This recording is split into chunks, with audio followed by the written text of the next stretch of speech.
Yo, what's good YouTube? It's your boy Vade, aka Pro Benchwarmer, bringing you another Duel Links video. This video is a discussion video on the World Tree. Now, I did want to get enough of these and enough of some other cards so I can test this out on PvP and actually bring you a well thought out discussion on whether or not this card is good. So let's get into the card itself. It states, each time a face up plant monster on the field is destroyed, place one flower counter on this card. You can remove any number of flower counters from this card to activate these effects. One counter, you can target one plant monster on the field. That target gains 400 attack and defense until the end of this turn. Two counters, target one card on the field, destroy that target. And three counters, you can target one plant type monster in your graveyard and special summon that target. Now these effects are pretty good, especially two counters and three counters, because you have the ability of destroying a card on your opponent's side of the field, and you have the ability of special summoning a card from your graveyard, which are great in this current metagame. You want to be able to have control of the board, whether it be with monsters on the field or removing your opponent's resources. That easy way of gaining control on the board really helps you in your favor, especially through counters. If you can rack up counters on this card, it will help you so much with this. Now, another card that was actually put in the card trader was this card, Fragrance Storm, which states, target one plant type monster on the field, destroy that target, and if you do, draw one card. If that card is a plant type monster, you can reveal it and draw one more card. Now, once again, with this and World Tree, it states destruction of a plant type monster on the field, which means that it could be on your opponent's side of the field, which can work with some combos of cards that I thought that were pretty good that we already have in the game. So you can destroy your opponent's cards and gain counters for that, so that's pretty cool. And then you can gain counters with this, you can draw cards, so it's deck thinning, and you could draw possibly two cards. So I thought that was pretty good. I thought that was really good. And I believe the counter effects on here can be stacked. So I believe if I have 4 counters, I can use the 3 to special summon a card, and then use 1 to use that on that special summon card and gain 400 attack. As long as I have flower counters on this card, I believe I can stack them, so which is a really big pro, and it can be used multiple times. Let's say you have like a ton of counters, let's say you got 10 counters, you can just keep it going. I think that's really key to this card. Let's say notable plant monsters. The first one I thought of when I was thinking about destruction by card effect through Fragrance Storm is Seed of Flame, because it does two things that you definitely want out of this deck. When this card is destroyed by a card effect and sent to your graveyard, you could target one level 4 or lower plant monster in your graveyard, except this card, and special summon that target. And if you special summon that target, you can summon a seed token on your opponent's side of the field that can't be used for tribute summons. I believe, yeah, it can't be tribute for tribute summons. So you get to summon this card, use Fragrance Storm, draw a card, special summon a monster from your graveyard, so it technically replaces itself. And if you do that, you put a token on your opponent's side of the field, which clogs up their field unless they can econ take just to use that card, or I believe use it for a ritual summon. I'm not too sure how that works out. So I think that's really good, and it really works out well with the World Tree and with Fragrance Storm, because you can also rack a counter up like that, and also you can use Fragrance Storm on the token you just summoned on your opponent's side to then thin your deck out again. So you can keep things going, thin your deck out, summon a card, destroy a card on your opponent's side of the field, rack up counters, destroy another card on your opponent's side of the field because you just destroyed 2 cards off the World Tree. The potential there is pretty good. But this card itself, standalone, without the World Tree in hand, without Fragrance Storm in hand, is pretty bad. So, like, especially with the fact that it needs to be destroyed by card effect in order for this to even work out, it makes it kind of horrible. So, it's okay. Another notable card is actually FLOWERBOT, which, when this card is spent to a graveyard, draw 1 card, then place 1 card in your hand on the top of the deck.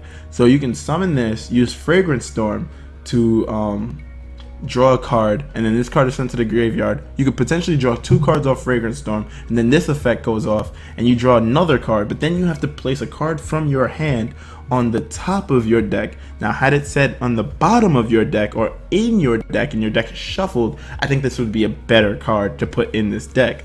However, because you have to place it at the top of the deck, you're drawing that card again next draw phase, which messes up your draw phase, so I don't think that that's that good, but it has potential. Another card I want to talk about is Lacunga. I keep mentioning tokens with Seed of Flame.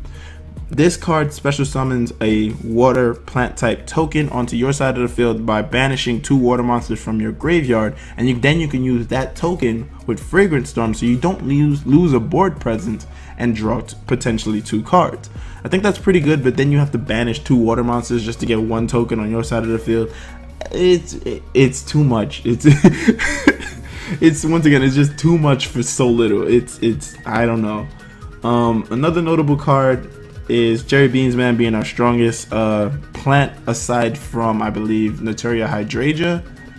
Yeah, so I mean, once again, we don't have that much plant support in this game in order to actually make use of the World Tree like as much as I want to use it. Oh, a couple cards that I actually want to talk about that are not monster cards. It's actually Raging Mad Plants. All plant type monsters you currently control gain 300 attack for each plant type monster currently in your graveyard. So you will be filling up your graveyard with plant type monsters with the World Tree. So until the end of this happens until the end of the turn. During the end phase, destroy all the monsters you control, which then racks up counters on your World Trees for you to use on your turn, because I would use this defensively in order to get over monsters and then pop all the monsters I currently had, and then rack up counters on the World Tree so I can keep using the World Tree. It has some synergy, but once again, it's like close but no cigar type of thing. Next one I wanted to talk about before we get into that one is actually Sinister Seeds. When a monster you control is destroyed by battle in which you took damage and it was in face-up attack position at the start of the damage step when it was destroyed, special summon 1 Sinister Seed token for every 500 points of damage you took by battle. So you can summon like a weak plant type monster, let it get destroyed, summon 3 tokens if you get 1500 damage, and then use those for Fragrant Storm and then another for Tribute Summon. So I saw that there was like some type of potential here, but since it's a trap and you need to get damage taken off, it's ultimately too slow for it to be actually useful. And you got Bamboo Scraps, which summons plant tokens on your opponent's side of the field, so it clogs their field, but once again, not that great. So the card I was like, I don't want to talk about this yet, is actually Plant Food Chain, because it is a boost, but once again, you have to be it has to be destroyed while equipped to a plant type monster by card effect in order to special summon a monster from the graveyard. So it's very oddly specific in order for it to work and get the full effect of special summoning a monster. So I mean, it's not that great. So let's talk about the cons in the World Tree. With Duel Links being a very fast-paced speed duel format, I think it's too slow. It's just like spell counter decks where you need to continuously rack up spells in order to use the effects of certain cards. This, you have to keep racking up flower counters, which makes it ultimately way too slow for current meta decks. Like, you could have first turn, you summon this, you summon a card, and you have a face down like protection card, so next turn you can go off, and then next turn you're facing against like Gazuki, which summons Gazuki, mills a zombie, Econ takes, so Gazuki pops in the graveyard, gets another zombie on the field, and then you're freaking dead. So it's way too slow, it's way too situational, though if it could work, it would be really good. And also cards like Phoenix popping all back row, and cards like Toon Barrel Dragon, I think Toon Barrel Dragon just popping back row. It's not that great right now in the meta, but it does have a lot of potential. Cards that I think that could work well with it if they were to add it to Duel Links.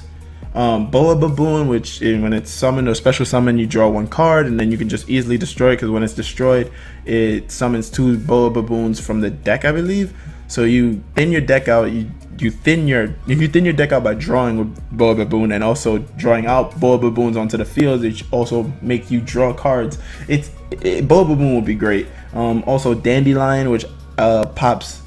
I think it's tokens on your side of the field when it gets destroyed. I forget how it works, but also you get tokens on your side of the field, and so you can use those with Fragrant Storm or use another way to get. Like, it can easily rack up counters, is what I'm trying to say. Also the loop-de-loop combo, the OTK combo with the World Tree, Rose Garden, the spell card, the field card, and Tiger King Wanchu with Dandelion, which constantly summons plant tokens, and then Tiger King Wanchu destroys those tokens the minute they hit the field, which ultimately racks up counters on the field. And then you can keep popping Dandelion and keep getting those tokens out on the field and keep popping them. And then you can use this effect to pop another card on the field. It can keep going. You can rack up like 26 counters in like 3 turns or something like that. It's impressive. I saw it on YouTube while looking up research on this card, and if they add it into Duel Links, I think it could be quicker, because it's much less cards that you have to go into in order to get it to start to cycle and start to work. And I don't think Tiger King Wanchu is actually any type of broken within Duel Links, but with this combo it'd be really cool to see. So that being said, I think that's a wrap for this card.